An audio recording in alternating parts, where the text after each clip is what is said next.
Hey, how you doing? I'm Ray Longo. We're here in Jersey City to chop it up with Luke Thomas. It's nice to see you. How are you? Brian Campbell, it's a pleasure to meet you. The pleasure's actually told absolutely nothing about the interview, just if I would do it. This might be the weirdest thing I ever did. Here we go. Yeah. This guy's actually... You know what I mean? He just won't stop. Let's go inside and do it.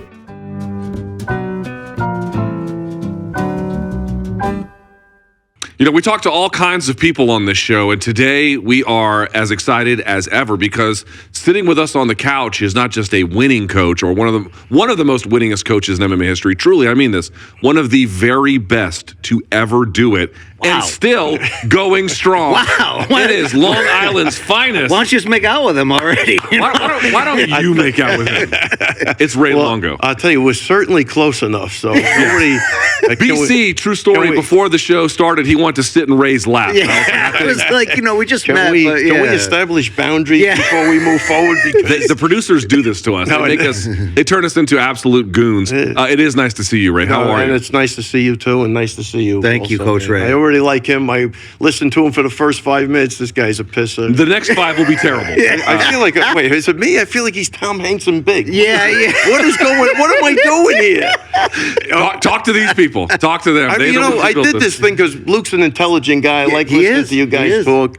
And now I feel like I don't know what the hell look, is this going to be the worst decision I made? It's going to be one of them. Okay, you know, it was either us or the schmo. I think at the end of the day, you know. But you could get lost in that couch, Coach. Do you have something like this in your basement today? I hope the answer is yes. Definitely no. Oh, definitely no. Now, I have a couch. You're like, it's actually my upstairs living room. It looks like this. Yes. No, matter of fact, in the basement there is a couch similar to this. I take that back. How are you feeling now? We're just days removed here, about a week since UFC 288. You got to be feeling pretty great. I feel great, man. I feel great. I feel blessed. I'm grateful for everything, you know. But hey, I don't want to brag. It ain't my first rodeo with this. Yeah. All he does is breed champions over there at serra-longo. It does get crazy as it goes on, but I'm really so happy for Aljo because I watched this kid mature from the first day he walked in the gym until where he is now, and I think it's just great to see. And, you know, over the weekend, Serra was there, Weidman was there, so, you know, we took a couple of pictures. All 3 guys are champions. All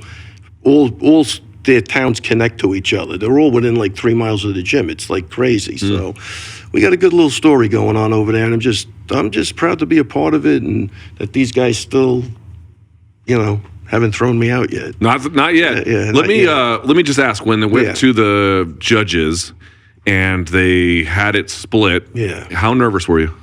I was more mad than nervous. I thought it was unanimous, and in my head I'm saying, please do not fuck this kid. You know, I could tell you from being in the corner, we never felt any danger. You could go back to talking. The only thing, like Matt made a great correction, optics were bad on the ground, but no damage. I mean, the stats are all in Aljo's favor. Like, I think it's decisively unanimous, and, you know, so to answer your question, I was pissed. That was my first emotion. I was like, please don't do this to this kid. And thank God the right guy won it. Could you see the argument for Henry Cejudo in this fight? It was a technical masterpiece of close back and forth. I'm going to say, it's one of those fights where the rounds are close, but you can't give it to Henry. As a coach, like when I was looking, I haven't even looked at the fight again because I didn't want to look at it. I wanted to just keep whatever I had in my head. You know, so I could talk like from that standpoint. But during the fight, I thought Aljo was ahead. I just, you know, and I think maybe that's why I was mad. I would have felt like a complete idiot if he didn't get that nod, because I had him up 3-0. And I really felt like there were a few obvious close rounds, which is why it ended up being a split decision. I do feel like Cejudo came on late. There just wasn't enough overall. Yeah, 100%. Look, I think Cejudo was completely confused, right? I mean, let's just go back. He said he would stop him within 3. He said if it stood up, he was going to knock him out. He didn't come close to anything. So you could see him mentally. He was breathing heavy. But the competitor in Henry Cejudo, which he's an unbelievable competitor, kept him driving and pushing forward, but he had no answers to what was going on. I thought he was reaching with his punches. He looked slower than he did in the previous fights. I thought he was going to be quicker on the entries. He had trouble getting near Aljo. I think he says it. I really admire Henry. I love the way his reaction was to after the fight. He doesn't look like a guy that won. He definitely doesn't feel he won. I don't believe. He even said, like, well, if it comes down to the 5th round, then, I guess I won. Like, he's like, you're maneuvering everything. But what about the guy that scored it for you? He's completely wrong. We're attacking Derek Cleary. Clearly, yeah. Right. You know what I mean? But the other guy that scored 2 and 3 for you, I totally disagree with. So. And you love judges. You have this long history of just getting along publicly. Before we get to that real quickly, yeah. What is it? Because so Aljamain was one of the top prospects, and then anyone else, he had a couple of road bumps in the middle. Yeah. But then since then has had this incredible growth and reinvention. Crazy. Tell me from your perspective, what makes Aljamain great as a fighter? And then secondly, why do some people fail to recognize that? Okay, so I'm going to say what makes Aljo great is Aljo. Aljo's his own person. He's got his own style. He walked into the gym. He was the funk master right away. I think we really did a great job on enhancing his attributes that he had and making them better. But, Luke, a lot of times it comes down to just confidence, right? And I think what you're seeing now is a real confident guy. That's why he's a problem. Technically, he could do things nobody could do. I still say this. There's things I see in the gym that he still hasn't done, that if he does them, he's got to get comfortable with doing them. You know what I mean? In the fight. Mm-hmm. But I think Aljo is Aljo. He's his own person. I don't even want to take any credit for anything, but I think I've been a good mentor to him and guided him in the right direction with a couple of things. And but technically, man, we tighten up what he could do really good. We work. I do that with everybody. What are your attributes? People talk about game plans. What's the game plan if you have to take a guy down but you're not a wrestler? That's the game plan, but you can't do it. So you have to know your athlete, what he can and can't do. And I think that's where we did a great job with Aljo. Why I think the people don't like him, they just don't like his style. They don't get it. But here's the thing, Coach. Yeah. His opponents keep sleeping on him. They 100%. They keep sleeping on him. It's one thing for us media donks to miss out, but the opponents at this level. It's like I'm honestly shocked that every time they're like, "Wow, that was tougher than I thought." I'm like, okay, why do they keep saying that? I think because when you look at him, he's not a conventional boxer. He's not Sugar Ray Leonard. Right. He's got his own thing. Not getting knockouts and with the I hands think left, right? From the outside looking in, it looks like you could capitalize on a lot of things. And I told this to Aljo, Henry will go back to that fight and go, man, I could have did A, B, and C. He knows it, but he didn't. For whatever reason, but then Aljo would have adjusted to that. Right. That's the part, we leave out. But, he just doesn't look, he's not a conventional fighter. He's his own guy. That's why I say that's what makes him Aljo. And actually, he's way harder to hit. And they were telling him, why didn't you just elbow him? Well, he's moving his head. He's like all of that stuff that optically looked bad in the fight. And I think Serra did a great job with, the old force thing's got to go. Right. It just doesn't look good. Right. You're not getting hurt. And Aljo, so I think optically, again, it didn't look good. And then Henry kind of said, I couldn't do nothing. I see him do that shit in the gym all the time. So to me, it's normal. To other people, when he's down there moving his head, it looks crazy. You don't see that a lot from people on all fours. So I don't know. I don't know if I answered the question, but I think he's just not a conventional looking fighter. And I think he's always going to have problems if you don't know what you're looking at. And I think people look at him, he's dipping his head, they think they could get him, and then when they're in there with him, they can't find him, and then that causes frustration for them, and I think that's what you see. Oh, I thought it was smart that you guys jumped all over Cejudo off the start in the first round. If there's 100%. if there's any ring rust, if there's anything that let's needs find out adjusting. now, Al. Let's go right at him, 100%. It's a 5-round fight. You're in good shape. He has, let's not let him get his feet wet and, start building up. And what I told Aljo after the first round was Aljo, he doesn't want to, he wants to fight at his own pace. Trust me, he doesn't want to come at it because he's, Henry, if you study like Henry, he really believes what he's saying, which is a good thing. But when it doesn't happen, right, then you have that cognitive dissonance, I think what they call, where you're expecting something to happen, it doesn't happen. Then what do you do? And I think that's what happened to Henry. But I think in Henry's head, he was beating Aljo, he's beating O'Malley, he's beating Volkanovski, 100%. Because and he deserves that. He won the, he's a gold medal winner. He's got a great mindset, great love. I like the guy. Respect Henry a lot. I'll tell you who I respect more than Henry is his freaking wife at this point. Are you talking about Eric Albarracin, the captain? No, Because that's what I'm talking about. His real wife. No, that guy. Look, he seems like a nice guy, but I don't understand one thing the guy's Just talking about. Just don't talk with him on WhatsApp. I'm not. His clothing is very loud, although I have a lot of respect for the captain. He'll He's a send wild you card. drunken messages. They're fun. That's crazy. No, but I think you point out effectively so that you knew you were going in there against a mental giant who's got a track record of adjusting. That final adjustment never came. Aljo never let him, and I think that's the. And that could have been the 3 years too. You know what I mean? And I do think, as good as he is, and I want to see the guy fight, I think he's going to have a hard time as each month goes by or each year goes by to be the Henry he thinks he is. Look, I deal with these guys. They never think they're done. Not that he's done, but he's not the Henry he was 5 years ago. Right. And that's where, in his head, that's what he sees. He sees the Henry of 5 years ago. And then when you get in there and things ain't going as good, you're not steamrolling, Dillashaw or, Cruz or Marlon. What do I do? Now I got to figure out this puzzle. And then I'm getting fucking kicked, and then he's going for a takedown, and God forbid he takes me down. I'm the Olympic medal winner. You got to play to those mental games. I go, Aljo, if you buy into this gold medal shit, you lost the fight already. I don't give a shit, You can wrestle. You have jiu-jitsu and wrestling. He's got a funky style of grappling, man. You make one wrong move, and he's on your back. He's a major problem. So. He's one of the best guys, him, Charles Oliveira, two of the better guys in the sport, where maybe they get a takedown.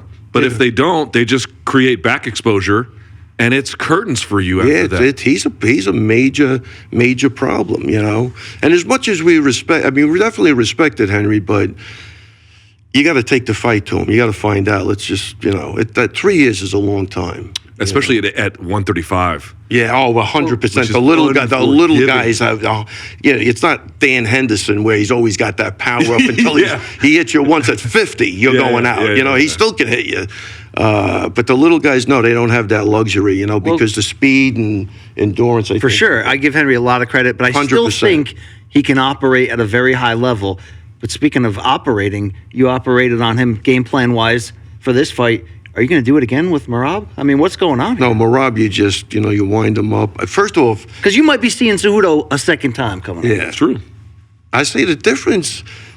That fight will be, first off, Merab will fight him in the pocket, too. You know what I mean? He doesn't give a shit.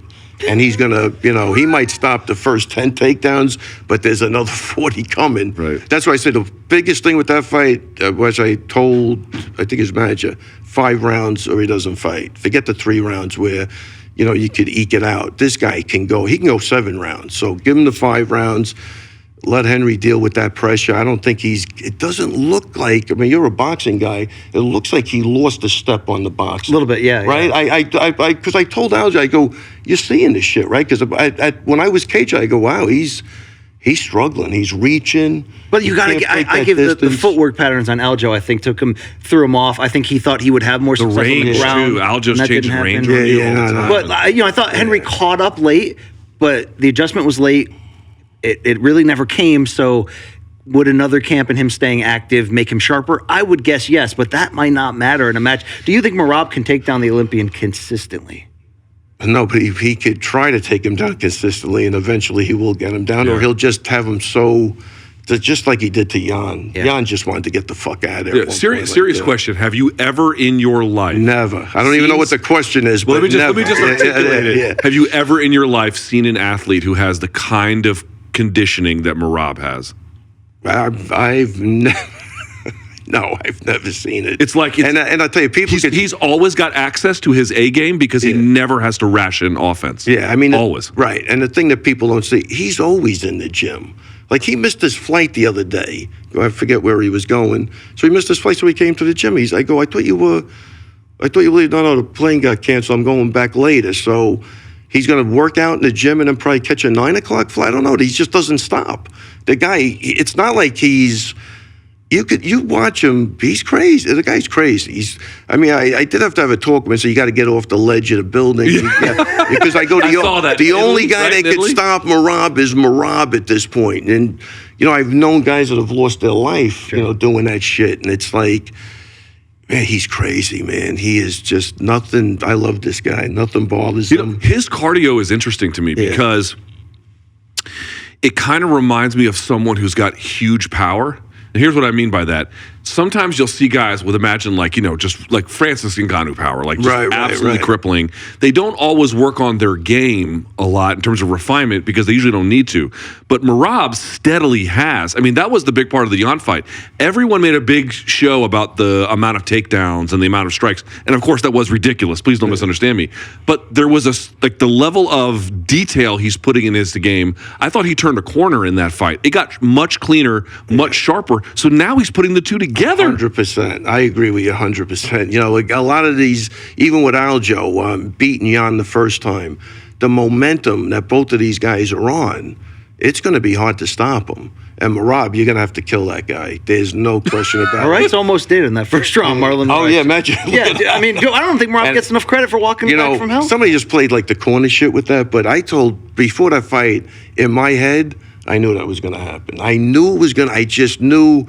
That's why I said there's going to be a point in this fight you're going to have to walk through fire. I mean, this is before the fight. Yeah. Because Marlon hits like a mule. And, Merab's not the most sophisticated guy. Ballsy is a motherfucker, but not the most sophisticated with that. So I figured he was going to get hit. And, God, and it happened and he survived it. And I knew after that, it was 100% over. He even came back and might have won that round with the takedown after running around. Hats off to Keith Peterson, did a great job with that. No nonsense. No nonsense. Dominic Cruz said that Peterson smells like bitches and hooches. I like that. I like that in a man, right? I think he smokes, but he's definitely not drinking, Dominic. So, Dominic gets a little crazy with stuff. What's interesting is, actually, let's stay with Merab for just a second. How did you meet Merab? So I met Merab. His friend fought Eddie Gordon. Remember Eddie Gordon in the UFC? So they fought at the Ring of Combat. Ultimate Fighter guy, right? Ultimate Fighter guy. Truck. 100%. So they fought at the Ring of Combat. And then me and Weidman were going into Henzo's to spar every Saturday. And that guy saw me and said, hey, you remember me? They didn't really speak good English. And I go, yeah, I remember you. I didn't even know who Merab was. But Merab tells me he was there that day, but I was unaware of it. So I go, oh, shit, how you doing? Where you live? And he tells me Garden City, which is really like an affluent area, and I just opened up a gym in Garden City. So I go, I thought it was weird, like, really? And I said, why don't you come to the gym? I just opened up a gym in Garden City. And him and Merab walked in, and the rest is history, man, really, with that. Yeah, but how did you know, like, I got to coach this kid? There was such a language barrier. I'll tell you what happened. He wanted to fight, obviously. You could see the way he was. He's like a little, that kid that needs like Adderall in class or something. He's running around. You can't stop him. So he wanted to fight. He lost a couple of fights. But I remember him coming to me with an interpreter because he felt awful. He says, Ray, I think I have to leave because I can't communicate. And there was another gym, maybe like 20 minutes away, half hour away, that had a couple of Georgians that he could communicate. I go, Merab? And normally, I'm crazy with the loyalty shit, but I go, Mom, you got to do what you got to do. I just wanted to see him do good. At that point, I really liked him, and I knew where he was coming from, and I could see he was kind of broken up, and he wanted to have the right guy tell me because he couldn't do it himself. So I said, look, Joe, whenever you're ready, come back. So he went. He didn't last. It was like maybe 3 or 4 months. He studied English, I guess, really hard. He came back. He was talking better, and that's it. Then it was game on. Then it was him and Aljo. Yeah, he just couldn't get the work there. But he just felt so bad with the communication that I think it was bothering him. So all right, if iron sharpens iron, how does Aljo and Merab raise each other's game? They just always, listen, they're always there for each other. Obviously, Merab has the gas tank to push Aljo, right, for his game. And Aljo really technically really tightened up Merab's wrestling. Like he maybe was a Sambo guy, but he can wrestle now. They took him to the Columbia room over here. I mean, he's, like he said, man strength against kid strength. But those kids are good, man. I saw the video. He was showing them up. Oh, he don't give it. Now, was that the Columbia room or the Columbia room? No, it's the Ivy League university. Okay. Sorry. Well, whatever. But the coach there Luke's wife is from the other Columbia, so that's why. Oh, I got yeah. Columbia. Mm-hmm. Cuban, so we got something in common. There you go. Oh, that means you both like spice in your life. As Luke has often said, Coach Ray, are you really in a good relationship if your wife hasn't ripped off your front door at least once, right? Well, Colombians and Cubans, I think ripping off the front door might be a gift. Yeah.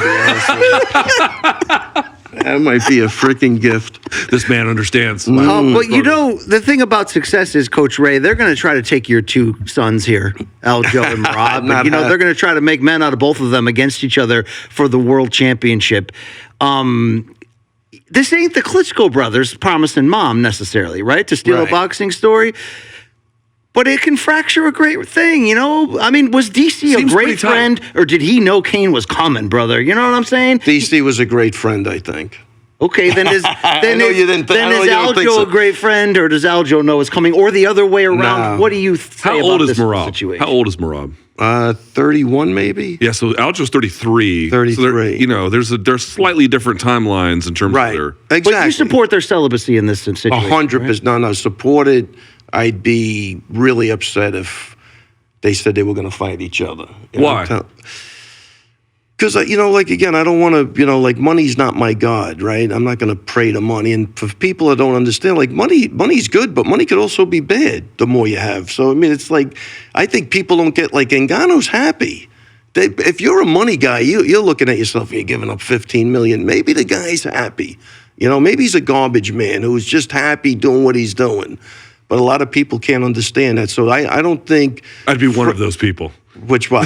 With the money? Yeah. I've never gotten to a point where I had so much money, it was bad. Yeah, it looks like I will sell my soul. Show me where to sign, please. I'm just saying, but you see guys have money and get in trouble. Yeah, I'm obviously you know what I'm saying? But I think it's good to have principle. And you got to remember, where Merab comes from, he's already a winner. He's a winner. If you throw him out of the UFC, he'll go back, he'll do construction. That's what I'm saying. When you're free of that in your mind, you can make decisions. Nobody could play with your mind, right? So, but, look, anything kind of with the UFC, they dangle money at you. That's their carrot. If they can't get you to bite with the money, they have no leverage at all with you. So here's why I bring this up. It's not that I find this crazy, but just for the purposes of articulating it. What is the problem with teammates fighting? And here's what I bring up.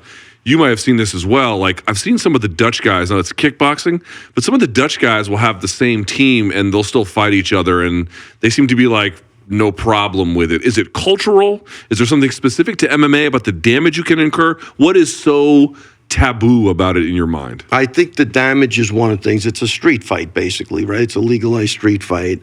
And should brothers fight each other? If they really were brothers, would that be wasn't there a movie on that, fighting with a brother? Warrior, whatever. Yeah, I mean, is that good? Because they're not really brothers, but they're brothers of a kind. So,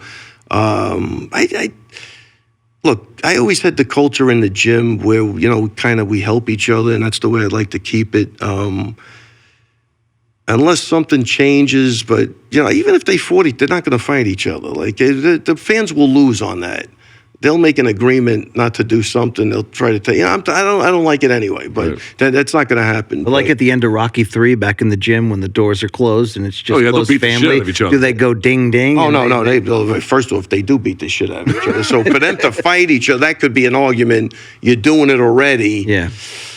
I don't see it happening, man. They're neighbors. They got how I think it's the way Merab was raised and where he came from. I don't think he's gonna. I just don't think it. He's living life, man. Right now. You too.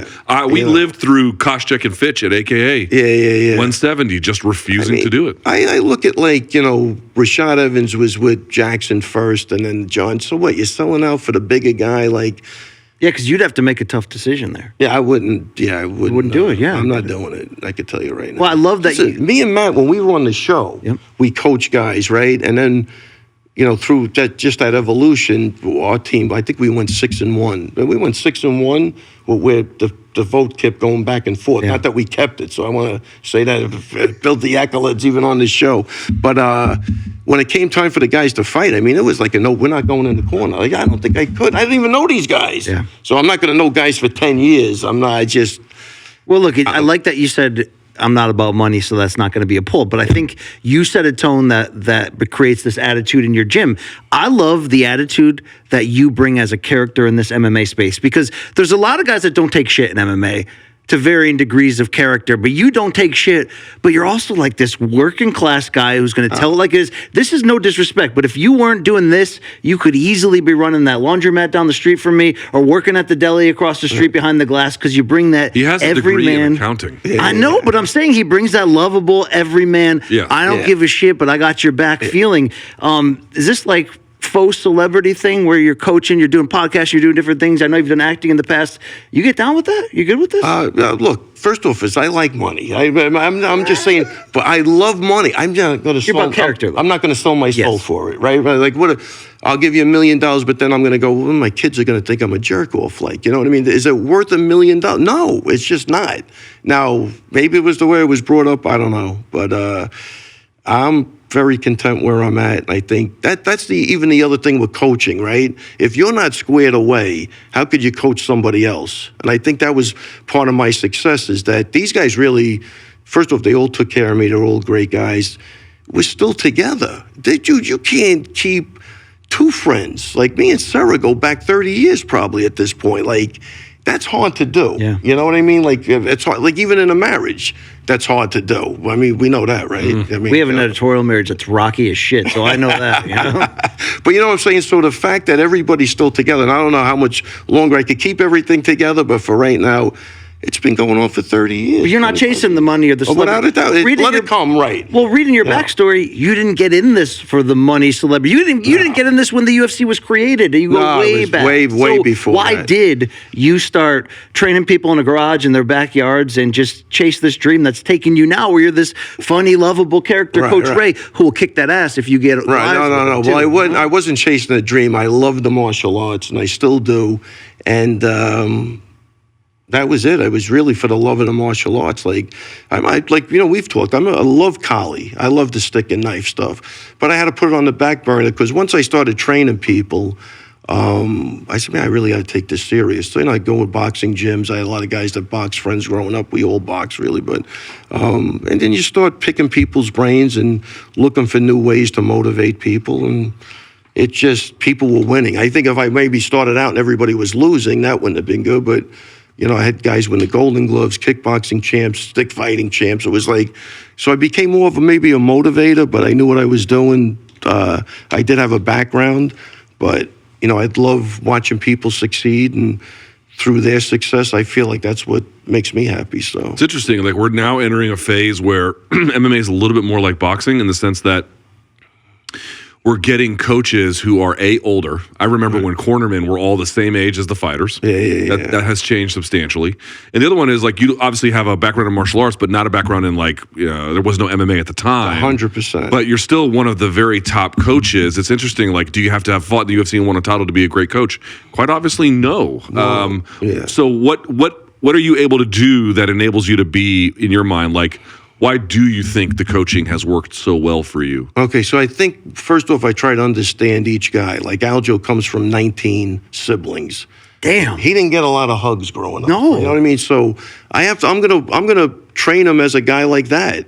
You know what I mean? Which is weird, I think, to some people. Wait, the other thing I got to say first off, too, I'm not here for Sarah's, if it isn't without Matt Serra. So, I mean, I'm like the front man, but Serra, man, I mean, that guy's one of my best friends. Like, he was a fighter, so we have the luxury of, I could pick his brain on that. So he's got to take 50% of the credit, you know what I mean?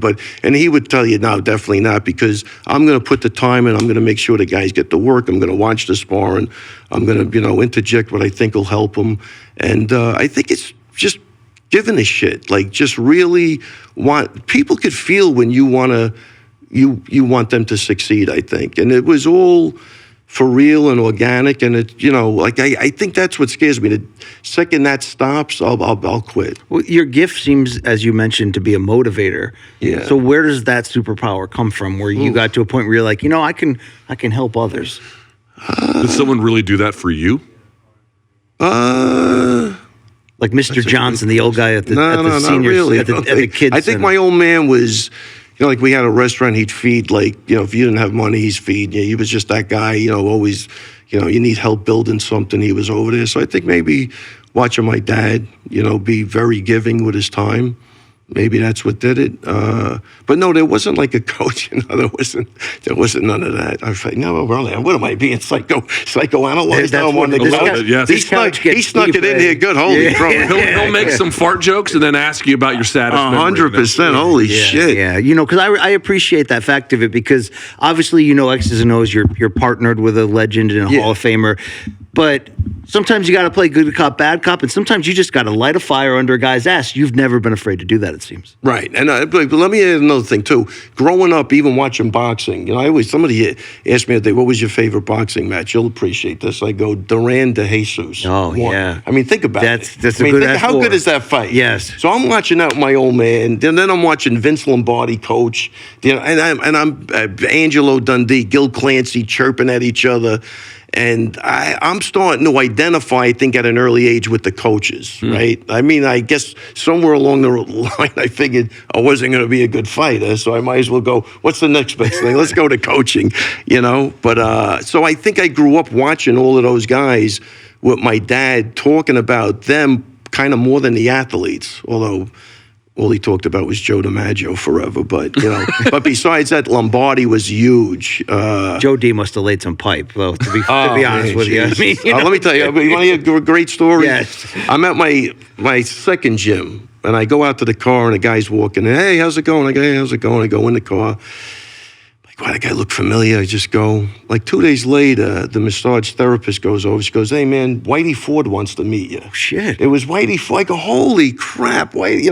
That's awesome. And I grew up watching. I'm at Yankee Stadium watching Mickey Mantle playing all that shit. But so the stories he had were freaking. Talking about laying pipe, and he's talking about Marilyn Monroe. The time DiMaggio brought her out to here, and everybody's sitting there just staring at her. But yeah, so I got to talk to Whitey Ford, which was, being a Yankee fan and coming from that era, as sad as that is to say, was just phenomenal. And he loved to tell stories, so it was great. And then he would always come by the gym. I think his son was into martial arts, and he'd always stop by and say hello. And it was good. But yeah, talking about Joe D, that struck in my mind. Let's go back to 1980 if we can. 1980. I graduated St. John's in 1980. I was 1 year old. I think that's when you were two. Were you a 1 year? How old are you now? I'm 43. I'm older than him, yeah. Yeah, 43. You're a fucking baby. Yeah, I know. Oh, this sucks, man. Yeah, getting old blows. I don't like this couch anymore. Yeah. Sorry. I want to go home, Mama. Mama. I want to talk about it because you kind of like. I love the 80s. The 80s were insane, especially in New York City. But Oh, God. were you in Long Island or New York City during the 80s? I was in Long Island. Okay, so tell me about Long Island in the 1980s. Like, what was it like? Your area, anyway. Man, a lot of clubs. Club scene was hopping. That was it. I came out. I started working for a company called Ericsson, where they have the arena in Sweden. Yep. So it was called LM Ericsson at the time. And then I think... In accounting, or? In accounting, yeah. So I worked for a Swedish company. So, and where are we going with this again? We're in 80. So I'm doing accounting. I mean, I don't know. I think I'm on top of the world. I'm still doing martial arts. I'm training people on the side as I'm doing accounting. When were you like, man, fuck this accounting stuff. I think I'm going to go a different way. Like 87, probably 88. Okay, so it took a little while. Yeah. No, but I was always training. I was even training people in the corporate park. There was my brother worked for a company called El Greco. He was like the VP of finance. He was a big ladies shoe. Remember those commercials back in the day? El Greco, you could pull them up. But and I started training some executives over there. So I was always doing private lessons and stuff, teaching at my mother's garage. I was still living at home. And then a guy walked in one day, and then he became my first kickboxing champ, Mike Ryan. Wow. He was a badass. But was it. When you told your coworkers, I'm going to go train kickboxers in my mom's garage, were any of them like, what the fuck are you doing? Well, I was doing private. No, nobody was doing that. Because I'll tell you, at the time, what happened was Ericsson was starting for the U.S. point anyway, was starting to sink. Like that ship was, people were leaving. And I wanted, what happened? We started like taking 2-hour lunches. I was like, this isn't even good for my work ethic. Like, I got to get out of here. And everybody who was starting a telecommunications company, who was doing this, construction. So, I chose to go the route of the martial arts. So, And so from 1987, when did things, you had your first champion, like, when did things take a turn in the 90s where you knew you had leveled up from what you had started? Let's see. Let's go. Man, I suck at this, and everybody always asks me, and they say you got to write it down. But when do I meet Sarah? So I already have a kickboxing champ. 90. Oh no, he won the gloves in. Where are we? 93. Yeah, 93, 94. I meet Sarah, and I'm like. How'd you meet him? I met him at, in the city, Craig Kukak's gym. Craig Kukak was Horry and Gracie's first black belt, and he came to the city, and I had a guy I trained with, Paul Vunak, call me and go, dude, you got to get with this guy. I remember what he said. He said, a year from today, you'll be way ahead of everybody. It was the first time Gracie Jiu-Jitsu was coming to town. So I would go in there, and obviously there was no UFC. There's nobody there. And Kukak's going, can I even make money as a martial art teacher? And I'm like, I started bringing my students, so we even had some people there. And then I'm going to say, dislocated my shoulder, sparring or fight, whatever you want to call it, and I'm out. And in that time, the UFC hits, and when I go back, that's when I meet Sarah. So what is the UFC? And let me back up. This is probably boring the shit out of everybody. No, I like it. But Sarah, when I had dislocated my arm, I got my nose, bro. I took a bit of a beating. But he comes in. A woman. I'm in a sling with a black guy. Sarah walks in with his friend. He's 17 years old, and he's talking to me. I don't know how old I am, maybe 30, probably old. Oh no, I think I'm 35. So he's like, this kid's got drug problems. I want to get him into something. He'll be good. I'm saying a 17-year-old kid bringing his friend, to help him out. I mean, it's just insightful. So in the course of that, again, I'm there, I got a black eye, I'm in a sling.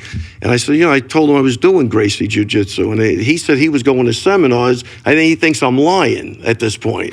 So blah, blah, blah. I get done with my rehab. It's like 3 months later. Kukak ends up coming to the city. He was the first guy I see walking in the door at Oishi Dojo. It's him. I'm like, hey, blah, blah, blah. And I just bought a house like maybe half a mile away from where he grew up. So I had gotten married, bought a house. And I said, if you want, I'll drive you in. So we just start driving in and busting balls from day one. Man, he was a motherfucker, dude. That guy. You mean this Joe Pesci lookalike? Let me tell you, that motherfucker was, and let me tell you, I don't know how he was doing it, but he pissed on you ask anybody from that era, that guy was unbelievable. He just was out of control. You couldn't stop him. His jiu-jitsu was crazy. Are you practicing? He'd always ask, are you looking at the tapes? Are you practicing? I'm married. I got a kid. I really don't have the time. I'm trying. But he had brothers, and his father was into it. So they could take whatever they got in the city and go home. And I would see that guy 100 arm bars on one side.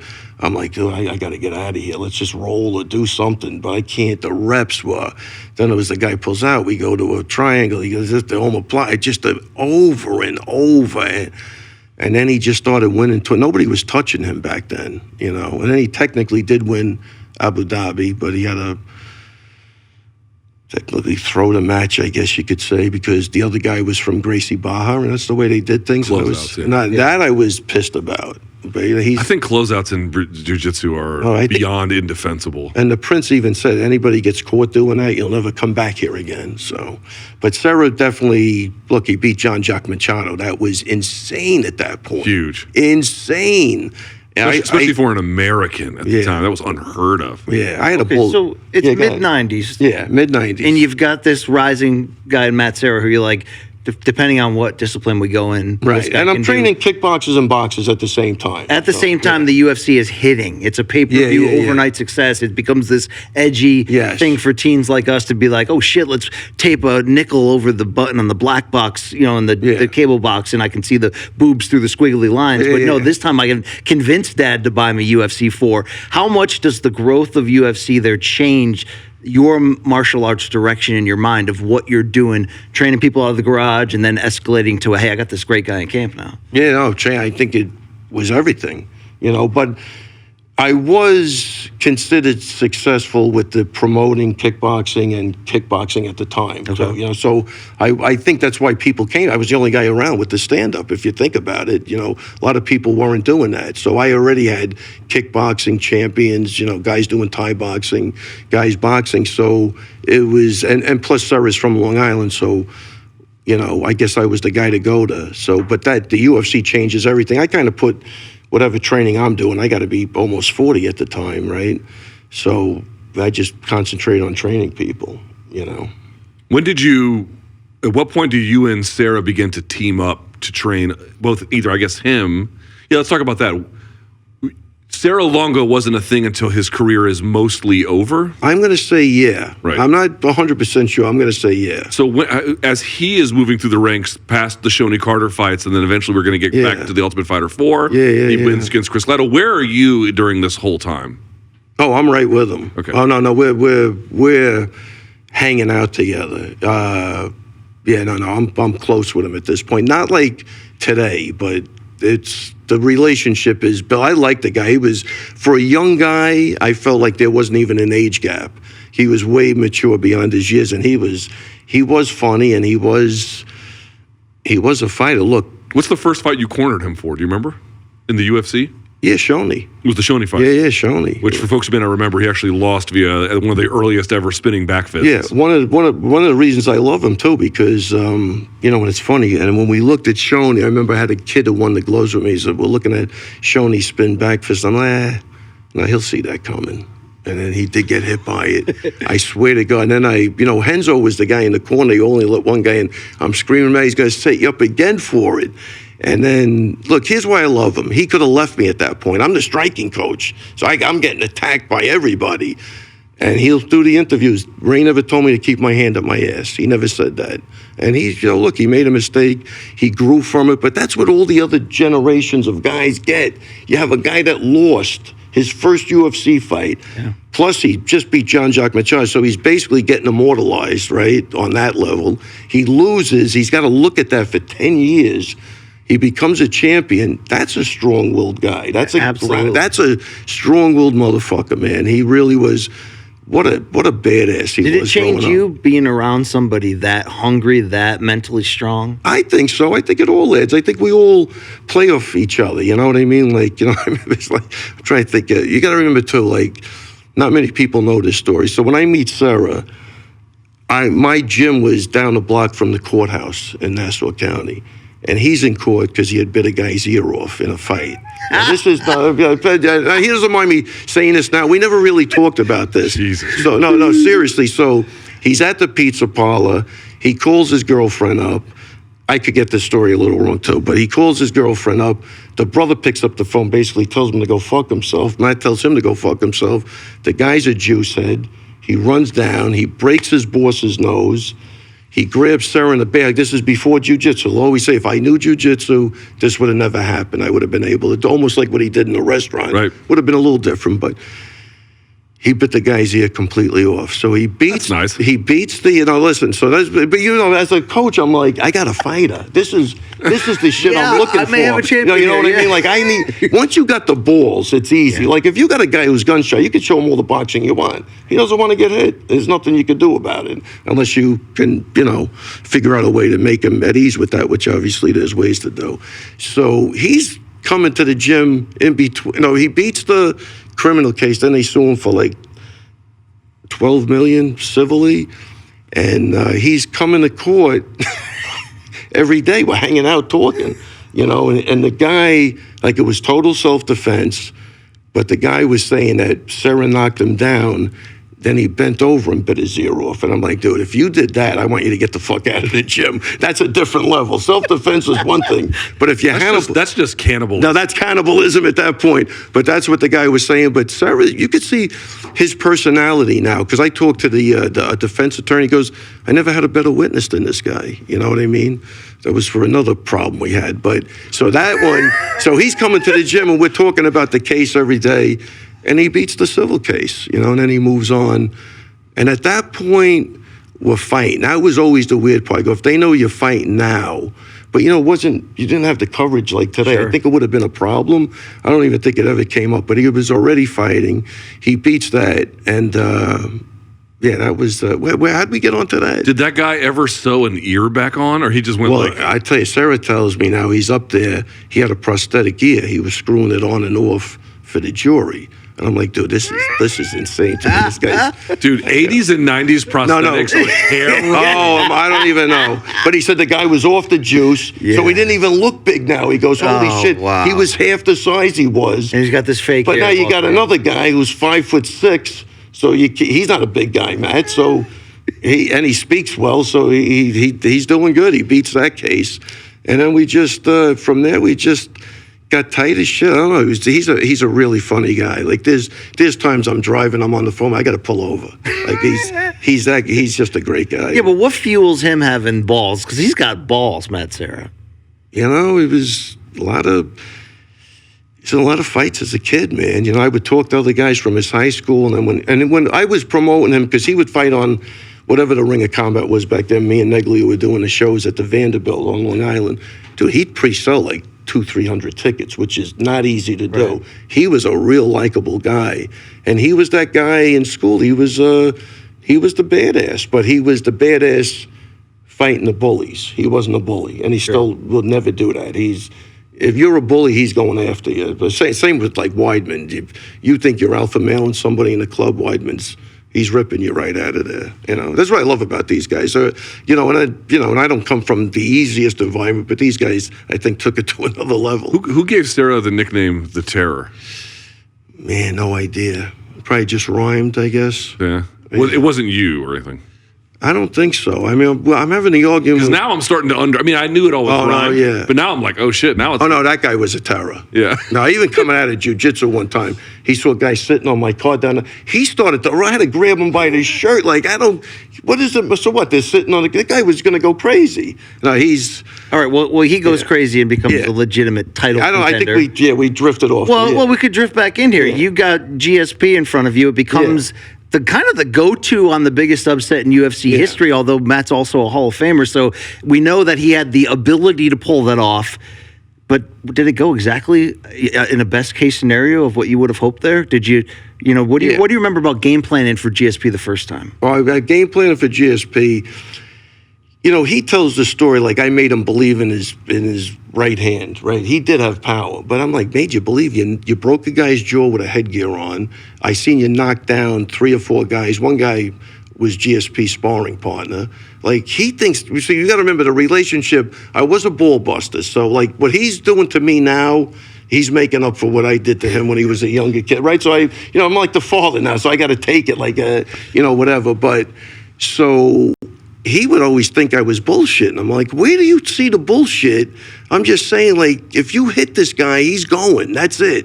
And I thought I just did a great job with getting him the right sparring looks and everything. And I knew, you got to remember, too, at the time, Serra is a legend at Renzo's. He's beating everybody. He's just, and GSP was training there with Dana. So he's hearing this shit. I don't care who he's rolling with. The guy's going to go, no, Serra kills me. So he thinks we want the fight to the floor. We never intended that fight to go to the floor at all. And for folks who remembered, it was supposed to happen, then GSP gets injured. And that was huge, too. And it gave you guys another, 2 months of sparring. Good. You're good. That was huge. Yes. That was huge. I don't even know, before the 2 months, that 2 months really let us dial in 100%. That's a great point. When he landed that first right hand that absolutely landed flush, what went through your mind? Because I'll never forget where I was. I was at a Hard Times Cafe in Fredericksburg, Virginia, watching this. Because, of course, he had to come off The Ultimate Fighter, the Season 4 redemption season, where they brought all the guys back, including Shoney Carter, by the way. They brought Shoney Carter back for that. And Matt wins it against Chris Lytle in a fairly, boring-ish fight. 100%. 100%. And so that fight could have went either way, even though I thought Matt won. But again, I just got, you know what it is? I got really tough guys that are good guys, which I think is always the best combo, right? You don't want to be a fucking lunatic where you're never off. These are good guys. Like, he really felt horrible for Lytle. Lytle had 4 kids. I remember him telling me that sucks, but I got to do what I got to do. Right. But I think that's why he gave him that fight in Illinois at the end. He wanted that in the worst way for Lytle. As crazy as that sounds, this is why I love them. And those guys ended up having a great friendship. You know, him and Dean Thomas, super close. And that's what I love about fighting. You fight a guy and then you're friends with him. And then you know a guy. And then you know a guy, man. In certain ways. So but when that right hand landed, and you could see GSP is in trouble. Yeah, I kind of knew it was over. You know, I kind of knew it was over. And we went through it because the funny part was, so that night I had Lou Como, Drago, Pete Sell, and Matt fighting. Remember when Como hits, who was the kid that Bisping fought in the finale? Was it Cowboy maybe? No. Who'd Luke beat in Texas? I can't think of his name. Come on. Bisping fought him. I don't even think Bisping got rid of him in 5 rounds. He was on the show with Bisping. Nice guy. Can't remember. Oh, but anyway, so Luke knocks him out, and the guy grabs the ref's leg, right? So I go to Matt, I go, listen, man, if you get him hurt, you got to maintain distance. The guy's going to look to grab you. I'm just pacing it off of what just happened with Luke.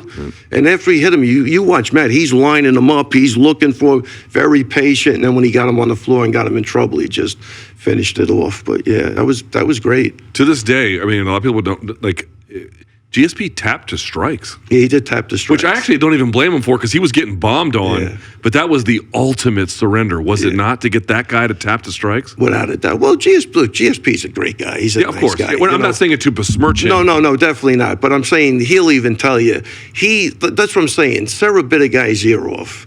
I watch some of these guys in the street. You know what I'm saying? GSP's not biting anybody's ear off. Right. It's a sport. You know, to me, Matt was always street fighting. You know, and then we have to sophisticate that. But when you have that type of mentality and you've been in 100 street fights, look, the difference back then was guys were fighting for nothing. They fought because they loved to fight. It wasn't about, they weren't negotiating money. Which allowed Dana to build that thing up. And I think that's why he takes care of Matt today. You know, he's always, he really takes good care of Matt. So, you know, those guys fought because they love to fight. So GSP, I don't think was ever that guy. I think he's an athlete and he's a sportsman. You know, he's just a nice kid. But, you know, you put him out, you know, like, whatever. I'm just saying, like. All right. In hindsight, Coach, in what ways did that night change your life? I don't even know, man. Everything was just good, dude. Look, I'm riding a wave that hasn't even stopped. But that gives you a critical stamp that, this camp, this coach, this fighter, that this is a moment in time. You know what's weird? Back then, I was just telling this to people in the gym. I might have did one interview after. I didn't even want to talk to anybody. I didn't even care. You know, the social media wasn't a thing. Maybe it wasn't a big deal. I never really wanted to.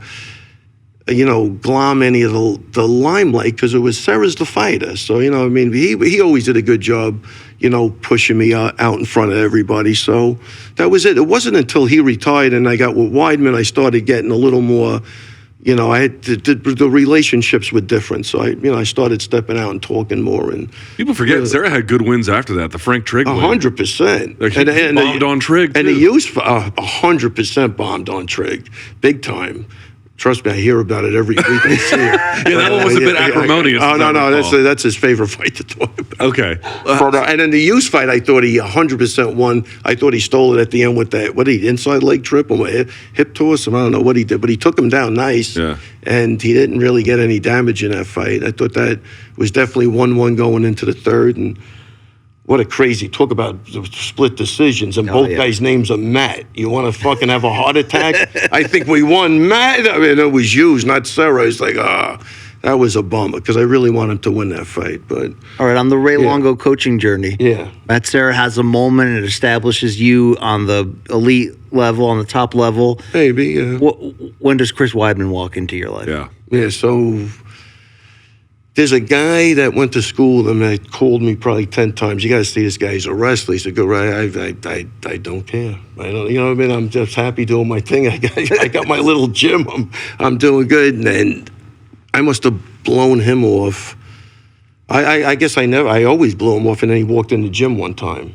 And he walks in the gym and I was watching sparring. He sat on the ring with me and everything's over and 2 o'clock in the morning, we're still talking. Now I go, man, I really like this guy. What a nice guy. He's asking the right questions and blah, blah, blah.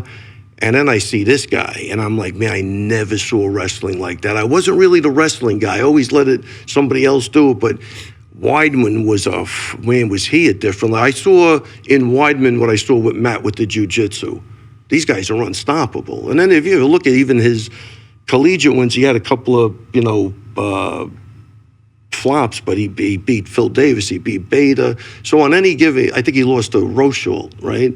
And probably a bunch of other guys, but on any given day he could beat anybody with that. But it was a level that I never saw before. Man, did he took to the striking really well, and you know, again, I don't know if you heard the story about when we went out to dinner the other night, but you know, he wanted to spar right away. And I'm like, dude, listen, you have a shot. You're not jumping in there.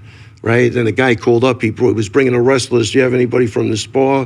Whoever was supposed to spar him doesn't show up in Weidman's day. He goes, I'm sparring.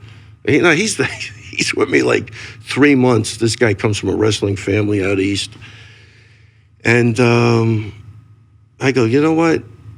Okay, you can spar. You don't have a mouthpiece though. I figure I'll go that route. That's when you hear this story. Now there's a concrete floor under the octagon. The mats, there's no mats. He sees a mouthpiece, this shitty with the fucking fuzz on it, and he goes, I got one. He sticks this fucking mouthpiece. I go, I gotta know the winner. I don't even have to see him spar. It sounds like the script to a movie, right? Listen, it's a movie where Billy Blanks would play the high school janitor and he'd kick ass, you know what I mean? He picks up the mouthpiece and he beats the ever-living shit out of this guy who was a wrestler. But the guy now came from a wrestling family. He was older though. He's probably like 30, probably 34, which is pretty funny because that doesn't seem old today, but Weidman was probably 23. He just beat the piss out of the guy. I go, holy shit, we got to just fast-track this guy. And then, you know, that was a fast track. That was a fast track right to the title. That really was a fast track. I'll tell you what the turning point was for me with Weidman was the Mark Munoz fight. Oh, God, he put a beating on when he slashed him with the elbow. And what timing on that, too. I was just like, holy fucking shit, this guy is going to do something crazy. Dude, he was...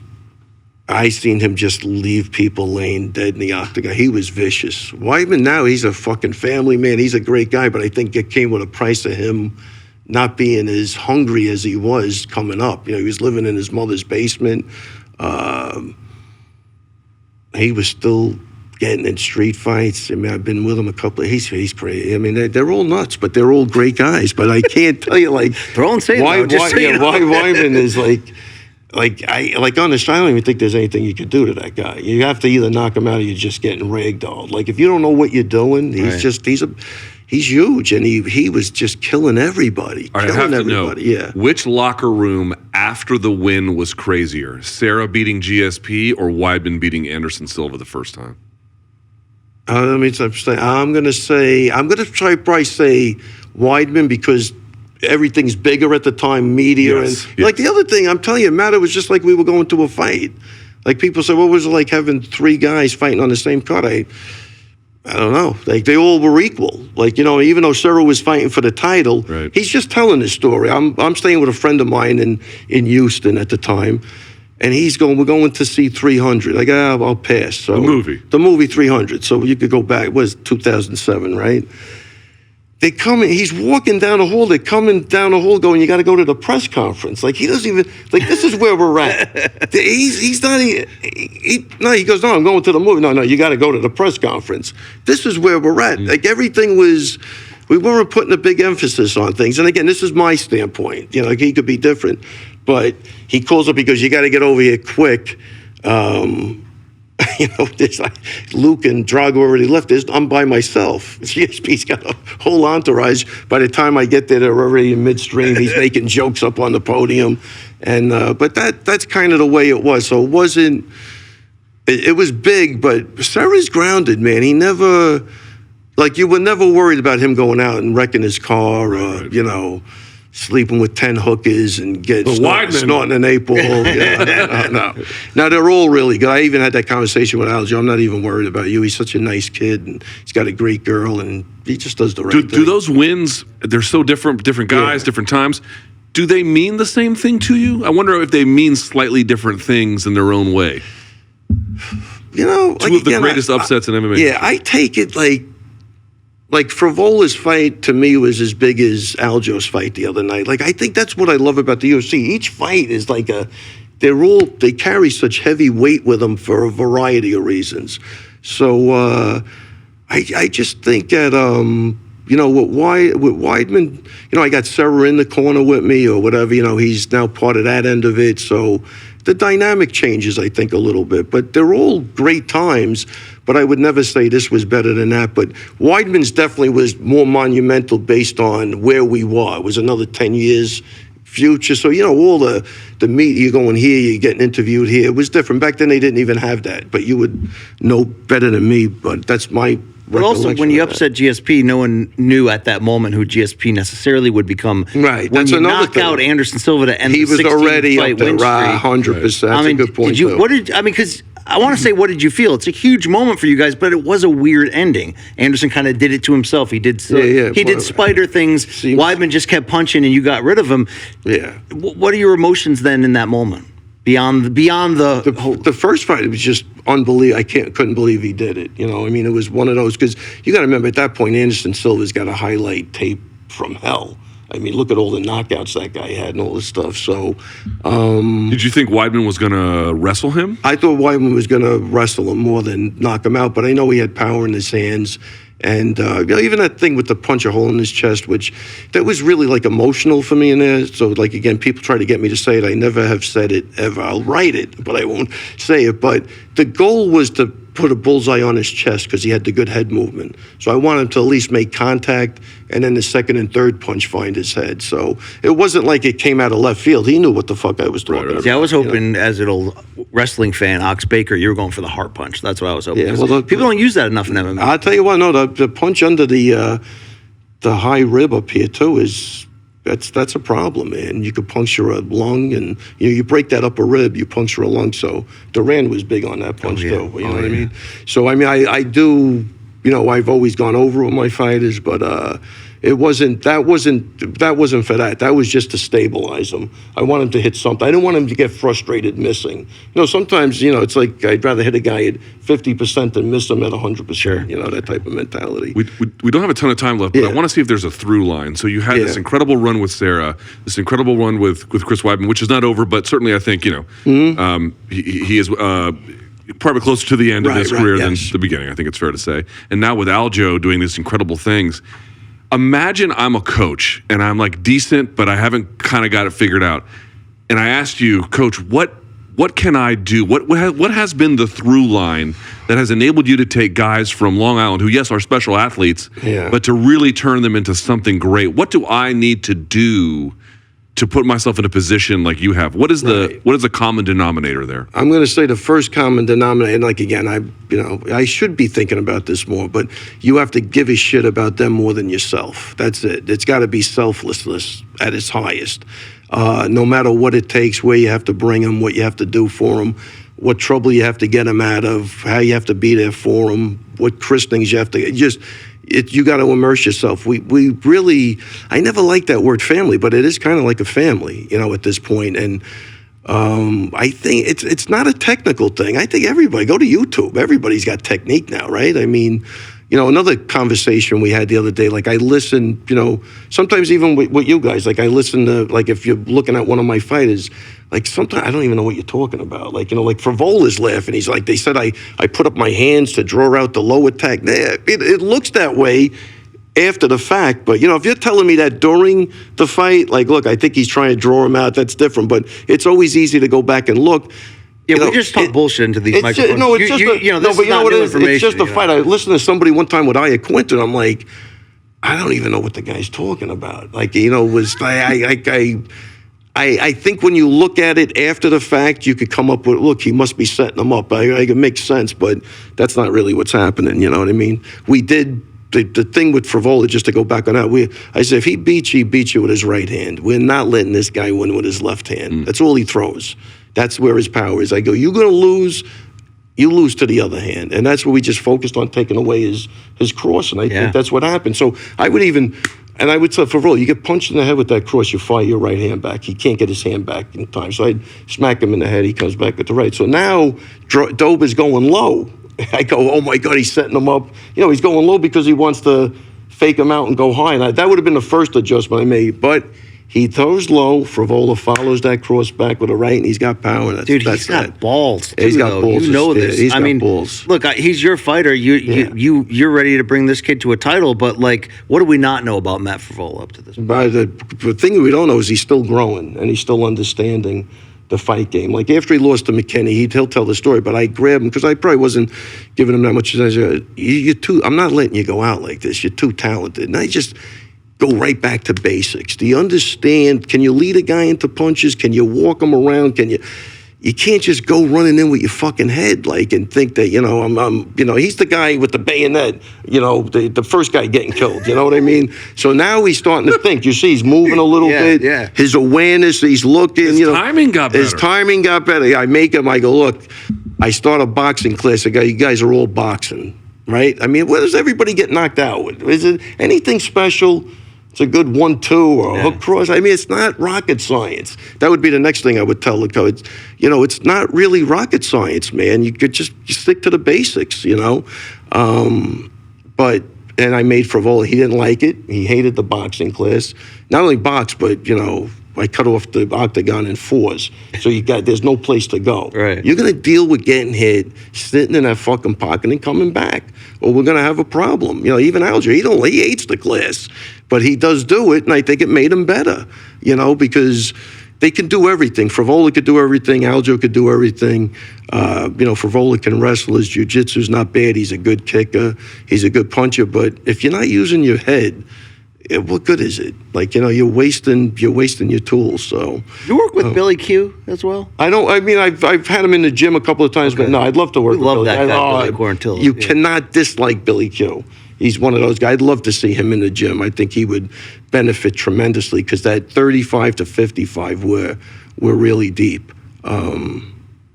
Where'd we go with that one? I want to ask this question because I feel like it's really important in this way. Like people who are very associated with a certain part of the world. I've one time heard Jerry Seinfeld explain what he loved about New York, and he meant New York City, and probably in particular more Manhattan than anything else. But he's a Long Island guy too. But he knows the story. But he was explaining what he loved about New York. What do you love about Long Island? Tell me about what is great about Long Island? Man, I think I just love the people on Long Island. I think, where I went, I grew up in a real blue-collar area. I love the grit of Long Island, dealing with Hurricane Sandy and, 9/11, everybody banding together. I guess it's just where I grew up, and I don't think I could leave. Aljo's, you got to come to Vegas, Weidman, North Carolina. I don't know, man. I think I'm stuck in New York. I don't know, maybe it's, Here's what I mean. I one time asked, Greg Jackson, why does Albuquerque work for you? Yeah. He was saying the desert kind of steals you. Over time, you have to have a biological answer for the harshness of the desert, and they would immerse themselves in that. And that's what he believed was a part of his success. But of course, you don't have a desert in Long Island. You have wonderful beaches and all kinds of things. Yeah. So what is it that makes you guys what you are being from that area? Yeah, it could be because half the year, you get out of your car and you're a foot deep in snow. It hardens you. You want to kill somebody, You deal with, adverse heat. You deal with adverse, coldness. Everything's aggressive. Everything's in your face. But where I disagree is I really... And when I'm out, if I go away, I try hard to be a nice guy. I don't, you got to work at it too. But you're not, no, you know what I'm saying? I definitely. I don't like when I hear New Yorkers suck, and I don't feel that at all. No, New Yorkers don't suck, but their method of communication, to people who don't know it, seems rough. Yeah, because here's what I'm going to say. So I'm in the gym. I got Dagestanis, I got Georgians, I got guys from Israel. We could all get along. They're all great guys. That's one of the things I love about coaching. I get to talk to different cultures, and one guy's father was just telling me even during the Cuban Missile Crisis or whatever, or something with they were shitting in their pants. They thought we were going to bomb them. And we think we're shitting in our pants. We think they, and you get to just meet different people and culturally get to, see where they're coming from.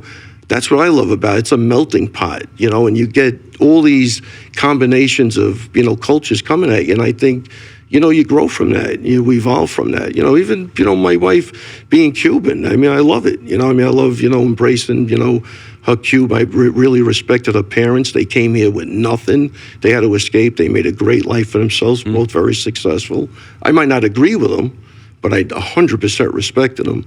And I love the immigrant mentality. You know what I mean? Like, almost like talking to my grandfather years ago. I love that. That's the culture you brought. Yeah. That's what I'm saying. It's not an insult. I feel like you could be the guy working at my local diner, and I'd be like, though that's Ray. You bring that to high level mixed martial arts because it's who you are and the only way you know.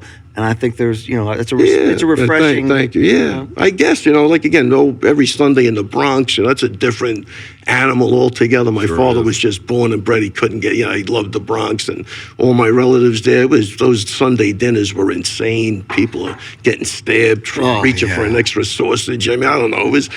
And I guess that's what molds you and builds you. And then as you grow up, you start associating with like people, I think. So, I always said, Serra was fun. He was an Italian guy.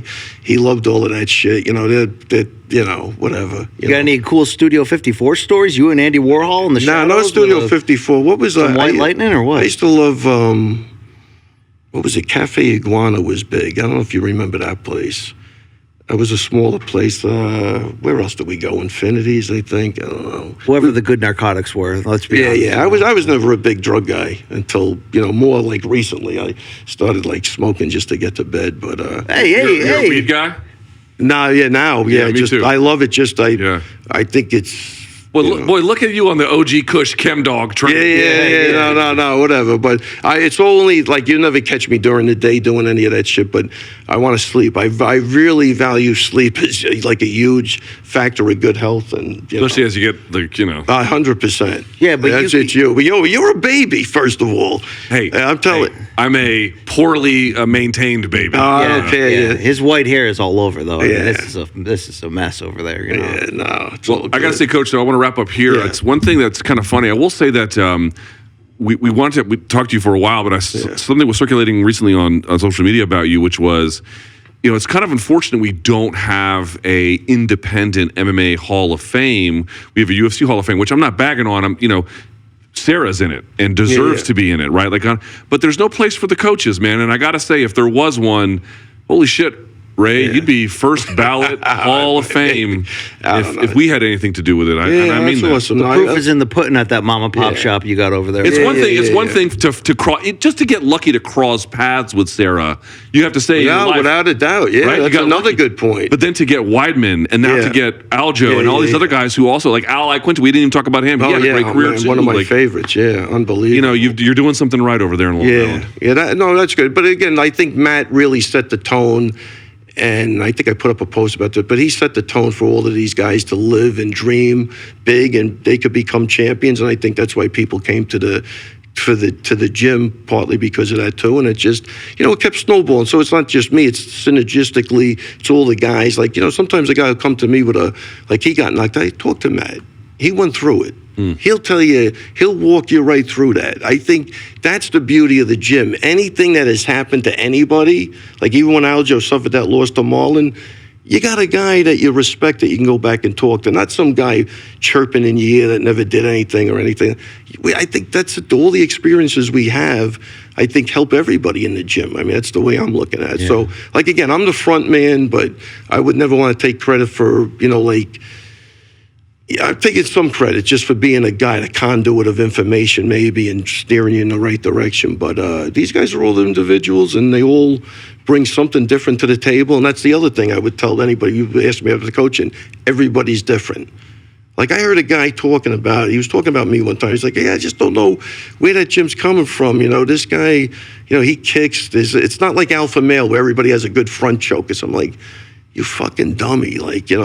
I'm working with the attributes I have in front of me. That's the way I look at it. How can I enhance Weidman's wrestling through his striking? I don't want to change him into a Golden Gloves boxer would be nice, to have everything. But, that's the thing. So everybody's has to be trained different. Everybody's going to look different because I'm not going to cookie cut them like that. I'm going to go to where I think their strengths are and try to enhance it as much as possible. I love when he says the F word. It's just my thing. So, Coach, we were light on the F word today. You never know when the next, Chris Weidman's going to walk through your door. So what if next weekend, fresh-faced kid comes in, he says, Coach Ray, man, I want to win season 2 of Power Slap on Rumble, okay? Yes. Would you tell him to get the fuck out of my gym? That guy would get smacked right in the face. We'd find out how good how he could take a smack. That's brutal. But yeah. Listen, somebody said, look, I had a champ in my 40s, I had a champ in my 50s, I have a champ in my 60s. I don't even know if I'm making it to 70. So I told Nas, I go, dude, you're going to do something, do it now because we ain't waiting until 70, man. That's for come on, they're going to have to remove you from that gym one day, right? I think at this point, I did want to get out, but I don't know if I can. I do think it's keeping me young. I love bullshit. And I love Freddie Roach is still doing it. I love busting balls with the younger guys, and everything's changed. I'm just trying to really embrace and where I am now with everything. Yeah. I'm definitely different. That's why I was trying to tell somebody I'm not as hands-on as I was 10 years ago because I can't unless, I got to get a hip replacement or something. But I don't know. I still mentally feel great. I mean, I really feel everything, but I thought I was going to beat this arthritis. I don't think it's not, to hold out till as long as you can. You ever see him carry me down the stairs from that? I think it's not looking good. So, but I do, and that's another thing. No TRT. I'm trying to do everything natural. I got to cave into that TRT. Yeah, look at Sarah. Hey, I'm on the couch today. I mean, 2013, Vitor Belfort was a work of art. Unfortunately, Weidman put him away, but it was a thing of beauty, right? Well, listen, wait, I know you want to cut this out, but what's funny? Before the Belfort fight, Dana and Nowitzki, they go, we got to talk to you. We're in the bathroom. I go, this can't be good. We're having a conversation in the bathroom with somebody watching the door. They're telling me why. Is there an 8-ball in that bathroom too, or no? They're saying that Vitor's testosterone was like 12. I still to this day don't know what the point of the conversation was. All I know is we got out of there. Weidman was fuming. And then when he got up there, he said, I'm going to fucking make you pay for the testosterone. So I figure that's a little story. We had a lot of other good stories. Yeah. That we had the same issue before he fought Jones in Toronto or wherever that Canadian city was that they had that fight. He had super elevated testosterone. I mean, think about that. They moved the fight. So it's a dirty business. So what do we think? Billy Joel, Jones Beach this summer, we'll get out. We'll just, Jones Beach is a great place for concerts. It really yeah. Are you gonna give an extra ticket to Douglas Crosby or? Man, what a singer that is, man. Let me just ask this. Let me tell you something with Sarah's fight against GSP. I'm up on the octagon, and they start flashing the judges. And I see this is a true story. I see his name. I look at Matt, I go, Matt, you got to knock this motherfucker. So you knew back then of the legend 100%. of Douglas Crosby. Well, because this isn't new.